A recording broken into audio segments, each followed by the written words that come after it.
said. He told them not to bother Malcolm. But it was the captains, those powerful captains, that betrayed the leadership of the Honorable Elijah Muhammad and betrayed the leadership of the community that conspired against Malcolm. To keep Malcolm away from the Honorable Elijah Muhammad. To keep Malcolm from getting back into the fold. They worked hard to do that. And then they tried to make like that the Honorable Elijah Muhammad and Malcolm had such a big disagreement that they could not have worked that problem out. That's not the truth at all, to me. So in the Nation of Islam, those of us that accepted to join on to our own kind, because that's what the Honorable Elijah Muhammad had us to do as ministers. I also became a minister. All of this was under the leadership of the Honorable Elijah Muhammad. These are my uniforms. I was the first lieutenant, this was the winter uniform, and this was a summer uniform. These told me to hold them up. These are my uniforms that I wore. That's what the stripes mean on the wrist. Oh, this stripe, that's first lieutenant stripe. This here, I didn't get a chance to get the second stripe on here. The stripes mean you was an officer. And I was the first lieutenant. Then I became a minister. But Mr. James Shabazz, who this man was talking about, I was under him in Temple number 25 in Newark. And when he was assassinated, I was on post at his house for 24 hours. And this Jew gave us a big fish box. That's when we were selling the white ladies and Jeep. So we was taking it apart to take it down to the temple. So this young brother came running down the street, had an apron on. He worked in the restaurant. And he came, he said, they just killed Minister James. I said, wait a minute, hold up, brother. Who are you talking about to kill? He said, they killed the minister. They killed the minister. They killed the minister. So we gathered the FOI together and went to the temple, and it was true. So I was blessed to go over there to Newark. I was assigned to go over there and sit in front of the minister's house, Minister James Shabazz, to guard his family, because they threatened his family too.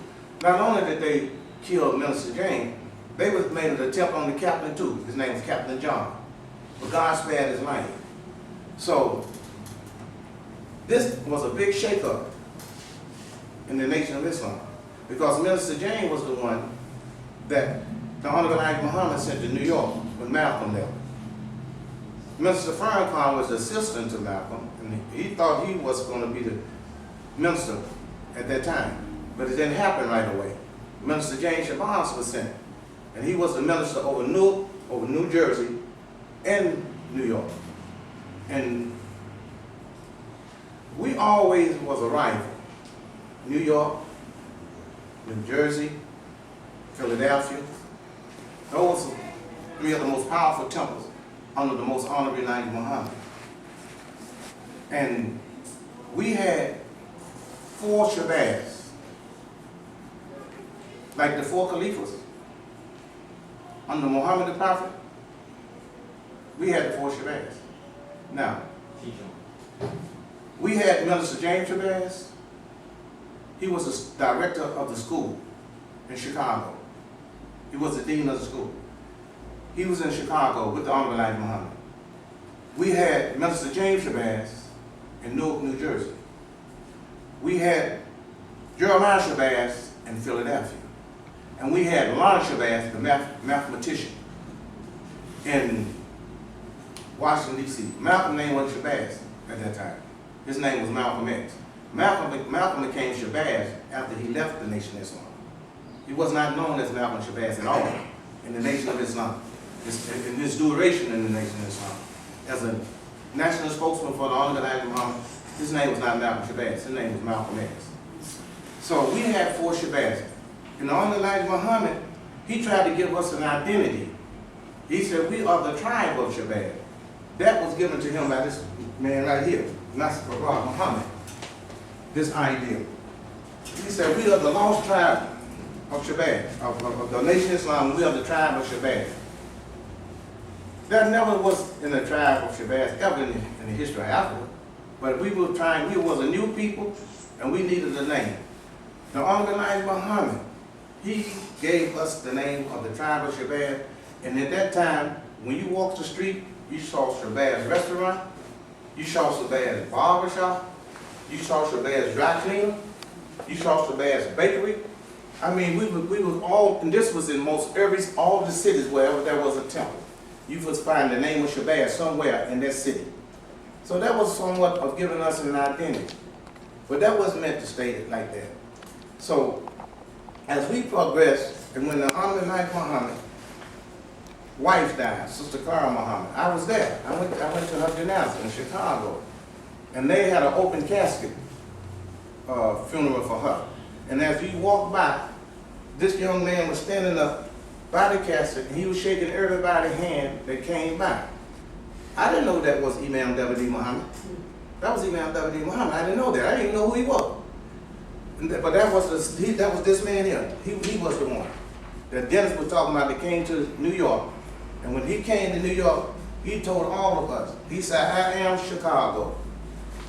And he told us that I set Farrakhan down. Now that, I ain't never heard nobody talk like that. Because I respected Minister Farrakhan, because when I was over in Jersey, and when we turned out from the temple, we used to rush home at 6 o'clock and turn on our radio and hear Minister Farrakhan tell that white man behind up about who he was, how devilish he was.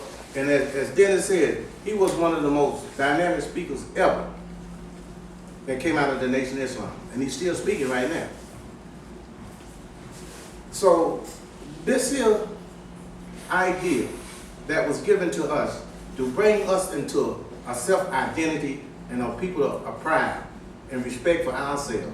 No people on this earth has been put down more than the black man and woman.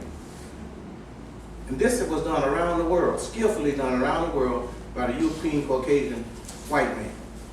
We have been promoted as being lazy, don't want to work, shiftless, and dependent on the white man for our needs, must have, and can't do without.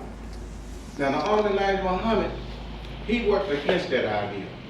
Matter of fact, this Ku Klux Klan, who was head of the Ku Klux Klan, J.P. Stone, him and the Honorable Elijah Muhammad was corresponding with each other through letters. And he wrote a letter to the Honorable Elijah Muhammad, and this is what we was taught, you know, in the Nation of Islam too. And he told the Honorable Elijah Muhammad, he said, Elijah, he said, putting pants on those niggas would be like putting pants on elephants. And the Honorable Elijah Muhammad wrote back to him and said, I got one leg on them already. So this is a great man in the history of our movement as a people. These are great men. These are history makers here. All of these people here is what caused me to be here, Dennis, Brother Rasul, Brother Director, the instructor back there, all of us. And you too, brothers. Because I know, I see this brother nod his head, I know you're familiar with what I'm talking about. There's not a progressive black man or woman in America that was not touched by the voice of the Honorable Elijah Muhammad, by the voice of Malcolm, by the voice of James Shabazz, Jeremiah Shabazz, Lonnie Shabazz, all of those great ministers in the Nation of Islam. Your voice was touched, their voice touched the hearts and souls of many people that they're not Muslim like we are, but they identify with what was being said about their human worth and how we should be and how we should be looked at as a people, and our goal in life that we should be pursuing as a people that has been shut out from every quarters of the world that they call America. When I was coming up down south, it always bothered me. I could not understand how come white folks hated us so much. When I used to be playing stickball in the street, football, and I used to look up in the heavens, and I used to ask God. I said, I actually did this. I said, God, why white folks hate us like this? And when I was in the Job Corps, they invited a group of us to come to this club, this senior citizen club. And the town that I was in called Ashbury, a lot of those people have never seen black people in person. I was going to junior college out there, and when we would be walking on our way to the college, the little kids would run out and just wanted to touch us. I experienced this here. They never seen black folks in reality, only on TV. Now this was in my lifetime. So we go into college, they run out there and looking at us like, you know, up and down and touching us like this here. And so they invite about 6 of us because we was in college. And they wanted to question us. So these old ladies asked us, so how come black and whites can't get along? They want to know truth. So one of the brothers that were with us named Al Douglas, he from Mississippi. So he said, you know, you white folks look at us like we might be from outer space. He said, we human too. He said, I don't care what color y'all, if you polka dot, I can get along with you. So that's what I told the lady too. I said, I don't understand it, you know. I said, y'all act like we strangers, we aliens or something. You know, we humans. That's how we was talking to them. And so I was adopted over the holidays. They adopted us. I was adopted by a white family. They come and spend Thanksgiving with them in their house. Now you know that was something new to me. I said, okay. So I'm trying to figure out how I'm gonna handle this here. Because, you know, I became real close to a white boy that named Tom Maloney from Philadelphia. It was 3 blacks and 3 whites in the same room. We called them a cadre. And we were called the Pathfinders. In our group, we were called the Pathfinders. So I used to lay up at night and I would ask Tom Malone, I said, look, what is the name y'all call us, man? I said, what kind of name y'all call us? He would tell me the racist name they would call us, and I would tell him the racist name we called them. So we bonded. All of us, we became like brothers. That's the first time I ever experienced anything like that. Being that close to white people. Because I have to admit, when I was growing up in the South, I lived on 4th Street, and that was a 5th Street, and white people lived over there. But they had a fence. We had a basketball court sitting in the back of this brother's house. And they had white kids. And we used to go there and eat in their house. At that time, I wasn't very, color conscious at all. So, in my life, coming up here, what they call the Big Apple, I was a good boy down south. I was a pretty good kid. But I came up and took a bite out of this apple, I got the rub. Just like in the garden, that started off in the Bible in Genesis, he said there were 2 trees in that garden, and there was a snake in that garden, and there was an apple. And that the man was told not to eat from that apple. Now I came out of Durham, North Carolina, to this fast town called the Big Apple. It said, so nice, the name is twice. I took a bite out of this apple, and buddy, it turned my world upside down. God blessed me to go back over to the garden state called New Jersey. So we got the garden state here, and we got the apple over here. You know, so I experienced both of them. So when I went back to the garden, my life began to come back to its original nature. And I became a top-notch soldier in Temple number 25 under Minister James Shabazz and Captain John. And my lieutenant, he's the brother, he's out there now, right now, Pasha, Salahuddin Pasha. He's the imam in Patterson right now. I was his squad leader. I was the first lieutenant, and then they made me a minister, under Minister Ron. And we have so much history here, and I appreciate the instructor back there, Brother Rasul, for giving me this opportunity. I told him, Brother Instructor, I told Brother Rasul, you was one of the few emails that I went to when we invited the brother to come to speak to us when we had the Dawah team down at Mus Khalifa Faluki restaurant, and when we had a chance to question you after your talk, you said you open yourself up for a question. So I said, brother Imam, can I ask you a question? You said, yeah. I said, you know, when we read the Quran, I said, it said, alif lam mim. I said, now, they say, don't nobody know what that means. I said, that puzzled me, because when I was going to school, they said that when you read the book, it's the beginning, and that's the middle, and it's the end. I said, alif lam mim. I said, that to me, God showed me, said, Allah loves Muhammad. You didn't criticize me. You were one of the few, because I asked top imams in our community about that, because that was on my heart. And you listened to me, and you looked at me and you said, put it in a book. You don't know what that did for me, brother, man. Because I was in Chicago, and I asked one of the email, and the first thing he'll want to do is knock me down. And we have a habit, because this is how the white men have trained us, that when we hear someone come from among us, they have a good message for us, a good idea, a concern for you as a human being, they train you to knock them down. Brother Rasul, he treated me that way, real good. Never criticized me. He was at my house. Me and him talked for about 2 hours. I told that to him. He said, hey man, I ain't never thought of it like that. That's what he said. He said, that's a good thought there. Now, this is what we need. There's no people in the history of people on this earth that has been more disappointed than the black man and woman of America. We have been disappointed more than any people on this earth. They give us leaders, and we put our hopes in these leaders, and they put them up there, and then they knock them down. And when they knock them down, you go down with them. But this is not how God intended for this to be for us. So you have to have a history. You have to be connected to something. You can't just walk around in the earth and not belong to something. So this is a good thing that you people here, you belong to something. And you belong to something that you have a good person over. That's Brother Rasul. Excellent. That's why I joined his movement. Him and the director, the instructor back there, I got to get it. This is a director to me. He's the director. He's the director. And that's the instructor. So we need direction and we need instruction in our lives. And I thank y'all for allowing me to be part of this here.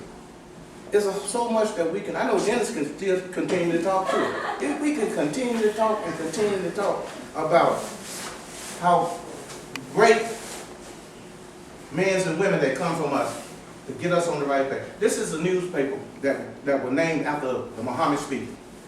This paper, let me tell you the date on it. November the 18th, 1977. All of these papers is 1977. This said, the native son returns home. Detroit honors Imam W.D. Muhammad. The Imam was born in Detroit, Hammershack, Michigan. 1930. October the 3rd is 1933. And he was born to be the leader. This man here, Farad Muhammad, he told the Elijah Muhammad and his wife said, you have a son, name him after me. And that's what happened in the Nation of Islam. It wasn't never no guesswork or who was going to be the leader. We already knew who was going to be the leader. It was going to be him. This gentleman here, Imam W.D. Muhammad. He was the one chosen to be the leader. Most of all the people that followed his father became his followers. The majority of them became his followers. This is, look at the name of, this is Africa, forefront of change. This here, November 4th, 1977. We are dealing with this right now. Health food movement. That's all you turn on your TV and hear about health food. And they say hope or hoax.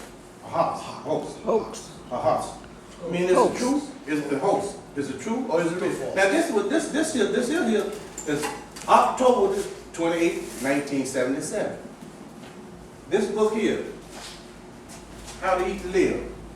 This is what they are using right now. All of these health food shows that you see on TV, they have robbed this from the Honorable Elijah Muhammad. The Honorable Elijah Muhammad was the one that stood up and said, how to eat to live. He said, why do we feel the white man now? That we are grown men and women. Why do we feel the white man? He said, because they taught us to eat the wrong food. Not the physical food, the wrong mental food, the wrong spiritual food, the wrong social food. And we are enslaved to them because they have given us ideas and concepts about how to eat to live their way. The fall of America, do I have to say anything on that? What you see when we walk in the streets. And this is the big thing going on now about the fall of America. What's going to happen there? Who's going to be the next president? Elijah Muhammad, these books, Our Savior the Right, Message to the Black Man. This is the book that attracted many of us to become Muslim. Many people read this book, men and women read this book by the Honorable Elijah Muhammad, and inspired you to become back to your own kind. I'm gonna wrap this up, Russell. I didn't even get what I wanted to say. Make it plain, make it plain. You know, but yeah. Sports more than fame and gain. February 28, 1977. We are experiencing all of these things right now in our lives. And we are a people that have a great history and a great destiny. We ain't through yet. Marcus Garvey preached, Noble Drew Ali preached, Frederick Douglass, Booker T. Washington, Dr. King, the Honorable Elijah Muhammad, Imam David Muhammad. All of these people preached. We ain't through yet. We're still here. And we have to make a better place for our children and their children to come. We can't sit down, black man. We got to stand up. We got to stand up and be the kind of man that will make Frederick Douglass, Dr. King, Marcus Garvey, Honorable Elijah Muhammad, all of these great men. We have to stand up and make them proud of us because we are still here carrying the ball. And we can't continue to drop the ball. We got to carry this thing across the goal line. And I thank God for people like Dennis, Brother Rasul, and Brother Imam Benjamin Mubasshir, because God has blessed me to meet these people in my life. And these are some of the most wonderful people that I've ever met. I've been knowing Dennis for a while. These are some of the most honorable and noble men and women that in the Nation of Islam and in the community of Imam Muhammad that I ever met in my life. Born in the South, where I was segregated against, held back, held down, talked about. I came up here and I got a sense of responsibility of doing for self. And who called me to do that was this great man here, the Honorable Elijah Muhammad, and his son, Imam Muhammad. And I give my life for this mission. I give my life to help my people to become better people.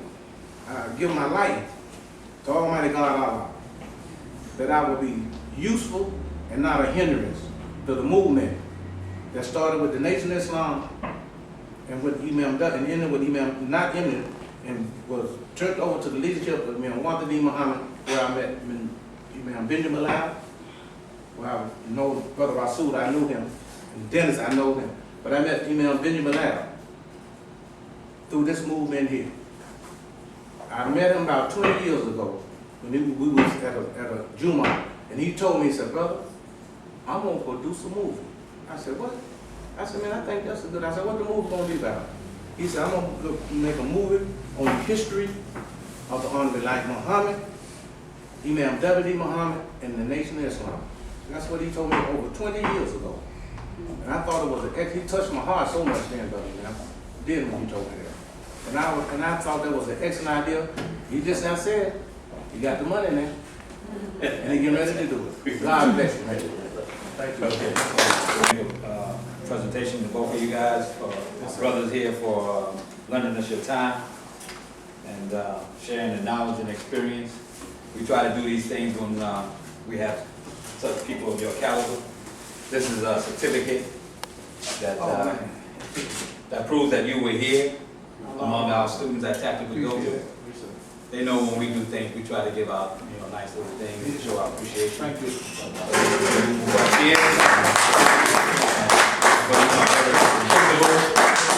My brother Lieutenant. Yes, sir. And I say, okay, I'm with you. Yes, sir. And this is to make sure you can write it all down. Oh, man, thank you. And just don't scratch yourself. What I mean by that